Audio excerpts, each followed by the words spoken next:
been some controversy about women having an increased risk of developing breast cancer with secondhand smoke, but there is no controversy about the fact that secondhand smoke is very, very harmful to children.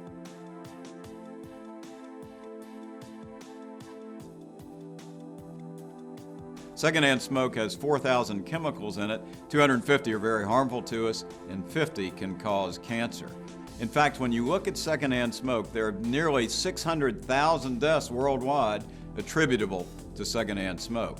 In the United States, it's estimated that 46,000 people die of heart-related problems every year if they are living with or exposed to secondhand smoke. Those 46,000 are not primary smokers. There's also, it's related, about 3,400 cases of lung cancer every year due solely to secondhand smoke. In fact, if you live with a smoker and you're a non-smoker, you have a 20 to 30% increased risk of developing lung cancer.